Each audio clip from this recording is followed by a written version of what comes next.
નમસ્કાર, હુકુમ ન્યૂઝમાં આપનું સ્વાગત છે। હવે જોઈએ આજના સમાચાર। વડોદરા શહેરમાં અકોટા પોલીસ લાઇન ખાતે ગાંધી જયંતિ અનુસંધાને સ્વચ્છતા હી સેવા અંતર્ગત સ્વચ્છતા અભિયાન વડોદરા શહેર પોલીસ કમિશનર નરસિંહા કુમારની હાજરીમાં કાર્યક્રમ યોજવામાં આવ્યો હતો। વડોદરા શહેર અકોટા પોલીસ લાઇન ખાતે ગાંધી જયંતિ અનુસંધાને સ્વચ્છતા અભિયાનનો કાર્યક્રમ યોજાયો હતો, જેમાં ખાસ ઉપસ્થિતિમાં વડોદરા શહેર પોલીસ કમિશનર નરસિંહા કુમાર તથા જોઈન્ટ પોલીસ કમિશનર લીના પાટીલ તથા 4 ઝોનના ડીસીપી તથા એસીપી તથા પીઆઈની હાજરીમાં સ્વચ્છતા હી સેવા અને સ્વચ્છતા હી અભિયાન કાર્યક્રમમાં જોડાયા હતા। આપણા વડાપ્રધાન નરેન્દ્ર મોદી દ્વારા સ્વચ્છતાને લઈને બેડો ઉઠાવ્યો હતો, તેના પગલે આજે અકોટા પોલીસ લાઇન ખાતે વડોદરા શહેર પોલીસ કમિશનર નરસિંહા કુમારની હાજરીમાં કાર્યક્રમ યોજવામાં આવ્યો હતો, જેમાં મોટી સંખ્યામાં પોલીસના અધિકારીઓ જોડાયા હતા અને સ્વચ્છતાને લઈને સ્વચ્છતા અભિયાનનો બેડો ઉઠાવ્યો હતો। આ સંદર્ભે વડોદરા શહેર police commissioner Narasimha Kumar media સમક્ષ માહિતી આપી હતી। Reporter Farid Shaikh, editor Hina Khan.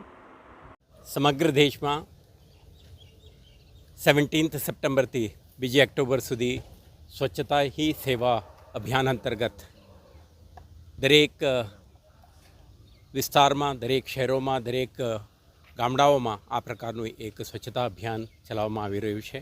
આના ભાગરૂપે કેટલાક દિવસોથી વડોદરા શહેરમાં પણ આ પ્રકારના એક ઝુંબેશ ચાલી રહ્યું છે। આ વખતે પ્રયાસ છે કે ફેસ્ટિવલ સિઝન સાથે સ્વચ્છતા અભિયાનને શરૂ કરીને એક જનભાગીદારીથી એક અભિયાનના રૂપે આ કાર્યક્રમ ચલાવવામાં આવે, જેથી કરીને દરેક ગામ, શહેર, મહોલ્લા બધા વિસ્તારોમાં સ્વચ્છતા જળવાઈ રહે તે માટેનું એક અભિગમથી આ કાર્યક્રમ શરૂઆત કરી છે। આજે તમે જોઈ શકશો કે વડોદરા શહેરના અકોટા પોલીસ લાઇનમાં inspector, ACP, DCP, additional CP તમામ અધિકારીઓ આ એક અભિયાનમાં પાર્ટિસિપેટ કરી રહ્યા છે।